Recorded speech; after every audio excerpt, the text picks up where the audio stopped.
Let's say a guy named Roger is attracted to a woman named Elaine. He asks her out to a movie. She accepts, and they have a pretty good time. A few nights later, he asks her out to dinner, and again, they enjoy themselves. They continue to see each other regularly, and after a while, neither one of them is seeing anybody else. And then, one evening, when they're driving home, a thought occurs to Elaine, and without really thinking, she says it aloud. Roger, do you realize that as of tonight, we've been dating exactly 6 months? And then, there is silence in the car. To Elaine, it seems like a very loud silence. I wonder if it bothers him that I said that. Maybe he's been feeling confined by a relationship. Maybe he thinks I'm trying to push him into some kind of obligation that he doesn't want or isn't sure of. Wow. 6 months? But hey, I'm not so sure I want this kind of relationship either. Sometimes I wish I had a little bit more space so I'd have time to think about whether I really want us to keep going the way we are, moving steadily toward... I mean, where are we going? Are we just going to keep seeing each other at this level of intimacy? Are we heading toward marriage? Toward children? Toward a lifetime together? Am I ready for that level of commitment? Do I really even know this person? So that means, let's see, February, when we started going out, which was right after I had the car in the dealers. Which means, let me check the odometer. Whoa, I'm way overdue for an oil change here. He's upset. I can see it on his face. Maybe I'm reading this completely wrong. Maybe he wants more from our relationship, more intimacy, more commitment. Maybe he has sensed, even before I sensed it, that I was feeling some reservations. Yes, I bet that's it. That's why he's so reluctant to say anything about his own feelings. He's afraid of being rejected. And I'm gonna have them look at that transmission again. I don't care what those morons say. It's still not shifting right. And they better not blame it on cold weather this time. This thing's shifting like a stinking garbage truck. I paid those incompetent thieves $600. He's angry. And I don't blame him. I'd be angry too. Oh, I feel so guilty putting him through this. But I can't help the way I feel.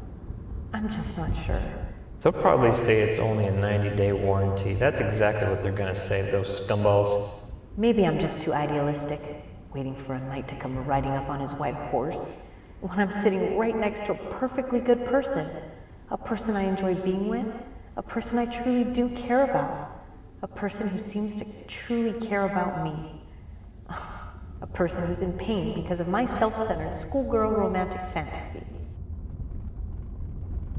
Warranty? They want a warranty? I'll give them an ugly warranty.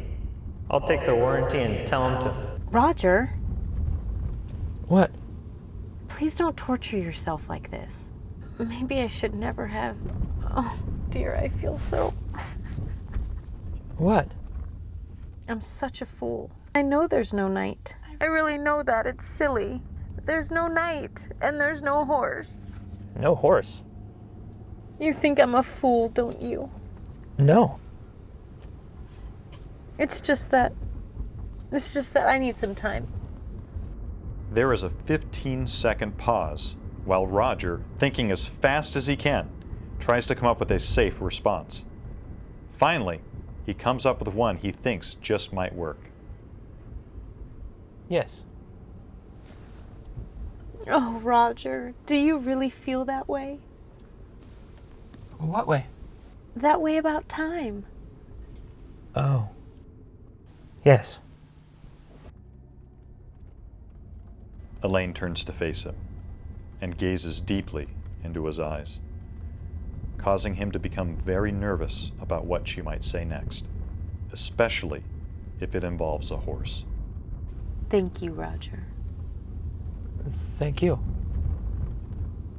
And then he drops her off at home, and she lies in her bed, a conflicted, tortured soul, and weeps until dawn. Whereas when Roger gets back to his place, he opens up a bag of chips, turns on the TV, and immediately becomes deeply involved in a rerun of Gilligan's Island. A tiny voice in the far recesses of his mind tells him that something major was going on back there in the car. But he's pretty sure that there's no way he'll ever understand it, and he figures it's probably better if he doesn't think about it at all. In fact, this is Roger's policy regarding world hunger.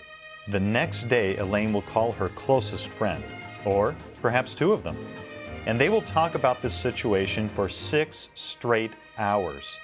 In painstaking detail, they will analyze everything that she said and everything that he said, going over it time and time again, exploring every word, expression, and gesture for nuances of meaning, considering every possible ramification.